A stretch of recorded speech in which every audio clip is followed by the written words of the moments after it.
जय हिंद, जय जोहार। आज है 16 जून 2025 और आज का दिन आप सबों का सफल, सुखद और सुंदर हो। इसी के साथ आज के दिन की शुरुआत करते हैं आज के समाचार पत्रों के खास खबरों के साथ। और उससे पहले आज के दिन के लिए हम लोग आज का करंट अफेयर लाए हैं 16 जून 2025 के लिए कुछ इम्पोर्टेंट करंट अफेयर। तो सबसे पहले महत्वपूर्ण दिवस की बात कर लेते हैं। तो यहाँ पर 16 जून को कोई महत्वपूर्ण दिवस नहीं देखने को मिलता है। तो चलिए स्टार्ट करते हैं आज का करंट अफेयर। तो विश्व बुजुर्ग दुर्व्यवहार जागरूकता दिवस किस दिन मनाया जाता है? तो इसका सही उत्तर हो जाएगा 15 जून। श्रीमंत शंकरदेव पुरस्कार 2023 निम्न में से किसे प्रदान किया गया? तो डॉक्टर सोनल मानसिंह को प्रदान किया गया। भारत का पहला सोचने वाला उपग्रह निम्न में से किसके द्वारा लॉन्च किया जाएगा? तो टेकमी टू स्पेस के द्वारा लॉन्च किया जाएगा। भारत ने किस शहर को यूनेस्को के क्रिएटिव सिटी ऑफ गैस्ट्रोनॉमी में नामांकित किया है? तो नामांकित किया है लखनऊ को।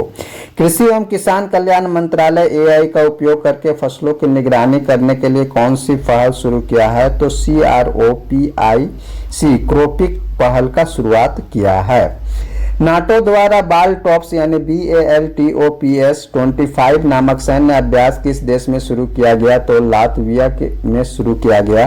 भारत के लोकपाल ने हाल ही में कौन सा नया आदर्श वाक्य अपनाया है? तो नया आदर्श वाक्य नागरिकों को सशक्त बनाएं, भ्रष्टाचार को उजागर करें। किसने इंटरपोल द्वारा भारत का पहला सिल्वर नोटिस सफलतापूर्वक जारी करवाया है? तो केंद्रीय जांच ब्यूरो के द्वारा जारी करवाया है इंटरपोल को भारत का पहला सिल्वर नोटिस। दक्षिण कोरिया और कौन से देश 2028 में चौथे संयुक्त राष्ट्र महासागर सम्मेलन की मेजबानी करेंगे? तो सही उत्तर हो जाएगा चीन। औद्योगिक विकास को बढ़ावा देने के लिए हाल ही में किस राज्य ने उद्योग क्रांति की शुरुआत की? उद्योग क्रांति की शुरुआत करने वाला अभी हाल का राज्य कौन है? पंजाब। अगला खबर है तीसरी आईसीसी विश्व टेस्ट चैंपियनशिप 2025 का खिताब किसने जीता? तो दक्षिण अफ्रीका ने जीता है। भारत के NSE इंटरनेशनल एक्सचेंज पर ग्रीन बॉन्ड सूचीबद्ध करने वाला पहला विदेशी निगम कौन बन गया है? तो सही उत्तर हो जाएगा श्रीलंका। कश्मीर विद्रोह राज्य प्रतिक्रिया का पुनर्निर्माण 1989 से 90 का पुनरीक्षण नामक किताब किसने लिखी है? तो इसका लेखक हैं योगिंदर कंधारी। डिजिटल अर्थव्यवस्था को बढ़ावा देने के लिए भारत का पहला Nifty internet exchange traded fund यानी ETF किसने लॉन्च किया है? तो ग्रो ने लॉन्च किया है। डाक विभाग द्वारा पूरे भारत में शैक्षिक, सांस्कृतिक, धार्मिक और सामाजिक पुस्तकों की सस्ती डिलीवरी के लिए कौन सी पहल शुरू की गई है? तो यह है पहल का नाम ज्ञान पोस्ट। तो चलिए समाचार पत्रों के खास खबरों के में देख लेते हैं। तो रांची पुलिस ने साइबर ठगी में लिप्त दवा कारोबारी को हापुड़ में दबोचा है। तो रांची साइबर थाने के पुलिस ने उत्तर प्रदेश के हापुड़ में छापेमारी कर साइबर ठगी में संलिप्त एक दवा व्यवसायी आसिफ की गिरफ्तारी किया है। आसिफ जमशेदपुर NIT के केमिस्ट्री डिपार्टमेंट के assistant professor doctor Prabhat Kumar से पिछले महीने 20 लाख की ठगी की थी। आसिफ के बैंक खाते से एक महीने के भीतर 1.14 करोड़ रुपए ट्रांसफर होने का भी पुष्टि हुआ है। अगला खबर है तो केदारनाथ से तीर्थयात्रियों को ला रहा हेलीकॉप्टर क्रैश हो गया है, 7 की मौत हो चुकी है, पायलट की भी गई है जान और मौसम प्रतिकूल होने से हुई है दुर्घटना, पेड़ से टकराकर लगी आग। केदारनाथ त्रासदी की 12वीं बरसी पर रविवार सुबह केदार घाटी में हृदय विदारक घटना सामने आई है। धाम से तीर्थयात्रियों को लेकर गुप्त काशी के लिए आ रहा आर्यन एविएशन का हेलीकॉप्टर गौरी कुंड के पास दुर्घटनाग्रस्त हो गया। उसमें सवार 6 तीर्थयात्रियों और पायलट की मौत हो गई है। मृतकों में महाराष्ट्र के यवलमाल निवासी दंपति और उनकी 3 वर्ष की बेटी भी शामिल है। इजराइल ईरान में भीषण लड़ाई जारी है। इजराइल और ईरान के एक दूसरे पर हवाई हमले रविवार को तीसरे दिन भी जारी रही। इन हमलों में दोनों पक्षों को भारी नुकसान हुआ है। ईरान में जहां मृतकों की संख्या बढ़कर 406 और 654 के घायल होने की सूचना है, वहीं इजराइल में कुल 14 के मारे जाने और 390 के घायल होने जाने की जानकारी मिली है। इस बीच अमेरिका के राष्ट्रपति डोनाल्ड ट्रंप ने दोनों देशों के बीच टकराव खत्म करने के लिए प्रयास शुरू होने की बात कही है। ईरान के विदेश मंत्री अब्बास अरागची ने कहा है कि उनका देश हमले रोकने को तैयार है, बशर्ते इजराइल हमले बंद कर दे। अगली खबर की ओर चलते हैं तो झारखंड से खबर आ रही है 1100 वन रक्षियों की होगी नियुक्ति, विभाग ने सरकार से मांगी अनुमति। वन एवं पर्यावरण विभाग जल्द ही वन रक्षियों की नियुक्ति प्रक्रिया प्रारंभ करेगा। इसके लिए राज्य सरकार से अनुमति मांगी गई है। वन क्षेत्र पदाधिकारी समेत दूसरे पदों पर नियुक्ति के लिए झारखंड लोक सेवा आयोग की प्रक्रिया चल रही है। नई नियुक्तियों के बाद राज्य के वनों की सुरक्षा में और सुधार होगा। वन एवं पर्यावरण विभाग अभी 1100 वन रक्षियों की नियुक्ति प्रक्रिया प्रारंभ करने की योजना बना रहा है। राज्य सरकार से अनुमति मिलने के बाद इससे संबंधित ज्ञापन जारी किया जाएगा। शनिवार के होने पर भी अंतर्राष्ट्रीय योग दिवस पर खुले रहेंगे स्कूल। तो 21 जून को अंतर्राष्ट्रीय योग दिवस के अवसर पर सभी सरकारी स्कूल खुले रहेंगे। माह का तीसरा शनिवार होने पर भी स्कूल खुले रहेंगे। इस दिन सभी स्कूलों में योग संगम का आयोजन किया जाएगा, जिसमें बच्चे, शिक्षक, अभिभावक और विद्यालय प्रबंधन समिति के सदस्य योग करेंगे। केंद्रीय शिक्षा मंत्रालय के निर्देश पर राज्य के स्कूली शिक्षा एवं साक्षरता विभाग ने सभी जिला शिक्षा पदाधिकारियों और जिला शिक्षा अधीक्षकों को इस कार्यक्रम के आयोजन को लेकर दिशा निर्देश जारी कर दिया है। राज्य की 1200 पंचायतों में बनेंगे अस्पताल, कहना है डॉक्टर इरफान का। रघुवर पर साधा निशाना, कहा उड़ीसा में मजा नहीं आया।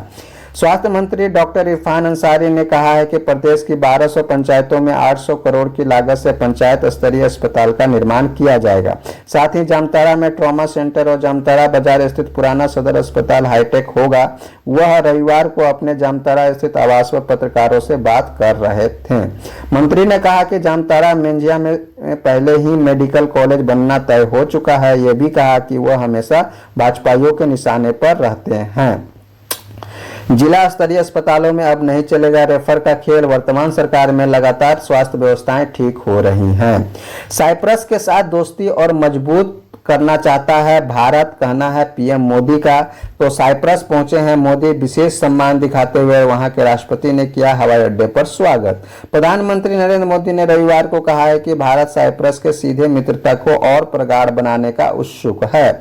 वह 3 देशों की यात्रा के पहले चरण में साइप्रस पहुंच चुके हैं। राष्ट्रपति निकोस क्रिस्टोडोलिडेस ने एक विशेष सम्मान प्रदर्शित करते हुए हवाई अड्डे पर उनका स्वागत किया है। इस दौरान वह व्यापार, निवेश, सुरक्षा और प्रौद्योगिकी सहित विभिन्न क्षेत्रों में संबंधों को विस्तार के लिए राष्ट्रपति क्रिस्टोडोलिडेस के साथ वार्ता करेंगे। प्रस्थान से पहले नई दिल्ली में मोदी ने कहा है कि उनकी यह यात्रा सीमा पार आतंकवाद के विरुद्ध लड़ाई में भारत का लगातार समर्थन देने के लिए, साझेदार देशों को धन्यवाद देने और आतंकवाद से निपटने के लिए दुनिया भर के देशों को एकजुट करने का अवसर है। अगली खबर में है मनाली से जिप लाइन की बेल्ट खुलने से 30 फीट ऊंचाई से गिरी पर्यटक बच्ची। नागपुर से मनाली घूमने आए परिवार की एक बच्ची जिप लाइन की बेल्ट खुलने से सीधे 30 फुट ऊंचाई से नीचे गिर गई। नागपुर निवासी प्रफुल्ल बिजवे अपनी पत्नी और 10 वर्षीय बेटी त्रिशा के साथ गर्मी की छुट्टी मनाने मनाली आए थे और 8 जून को त्रिशा मनाली के साथ लगते नेहरू कुंड में जिप लाइन से एक किनारे से दूसरे किनारे की ओर जा रही थी। इसी बीच अचानक जिप लाइन में उसकी बेल्ट की हुक खुल गई और वह 30 फीट ऊंचाई से नीचे गिर गई। इस हादसे में बच्ची को गंभीर चोटें आई हैं। इजराइल में सभी भारतीय सुरक्षित हैं, हालात पर दूतावास की नजर है। इजराइल ईरान स्थित भारतीय दूतावासों ने जारी की एडवाइजरी, सतर्क रहने और दूतावास के संपर्क में रहने की दी है सलाह। ईरान ने रविवार को मध्य इजराइल के वटयाम में मिसाइल से हमला किया। इससे आवासीय भवनों को काफी नुकसान हुआ है। ईरान में फंसे हैं लगभग 1500 से अधिक भारतीय छात्र, कहना है कांग्रेस का।